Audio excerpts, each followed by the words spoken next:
증시 예측을 통해서 한 주를 미리 내다보는 이번 주 증시 전망입니다.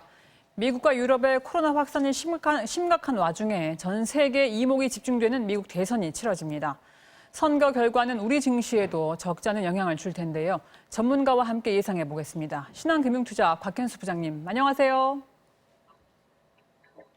안녕하세요. 네, 우리 시간으로 이번 목요일이면은 미국 대통령과 상원의 선거 결과 윤곽이 나옵니다. 결과에 따라서 주목받을 주식 분야가 다르다면서요.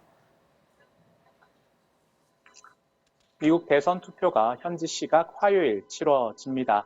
바이든 후보가 여론조사 결과대로 승리할지 아니면 트럼프 대통령이 4년 전처럼 결과를 뒤집을지 뚜껑을 열어봐야 결과를 알 수 있는데요. 대선만큼이나 상원 투표에도 관심이 갑니다. 공화당이 상원 다수당을 유지할지 아니면 민주당이 탈환할지인데요. 이렇게 되면 네 가지 경우가 있습니다. 민주당 바이든 후보가 승리하고 민주당 또는 공화당이 상원 다수당이 될 때, 트럼프 대통령이 승리하고 민주당 또는 공화당이 상원 다수당이 될 때인데요. 이 중에서 두 가지가 중요합니다.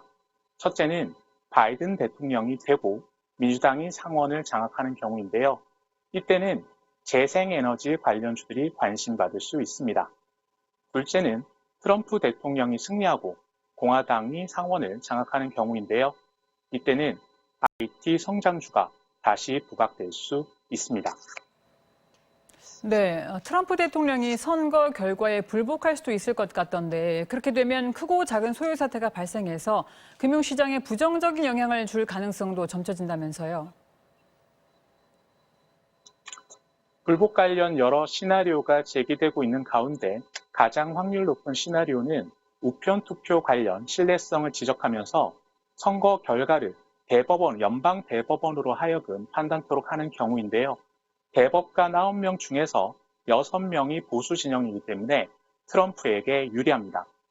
그리고 의회에서 대통령을 선출한다든지 혹은 트럼프 대통령이 계엄령을 선포한다든지 경우도 제기되고 있지만 우편 투표 관련 불복 가능성보다는 확률은 낮아 보입니다. 어떤 경우든 불복할 경우에 금융시장을 둘러싼 환경이 안 좋아질 수 있기 때문에 주의가 필요합니다. 네, 미국 대선도 대선이지만 장기적으로는 사실 코로나 확산이 더 걱정인데요. 이번 주 증시 주요 변수와 코스피 지수 범위 전망해 주십시오.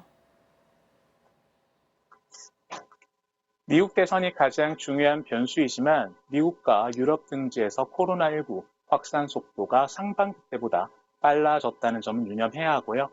미국 고용지표나 ISM 제조업 지표에도 관심이 필요합니다. 연방공개시장위원회도 열리기 때문에 이번 주 챙겨야 될 변수와 이벤트가 무척이나 많은데요.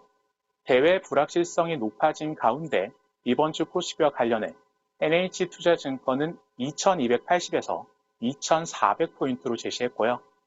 신한금융투자는 2220에서 2350포인트로 전망합니다. 예, 이른 아침 감사합니다. 신한금융투자 곽현수 부장이었습니다. 고맙습니다. 고맙습니다.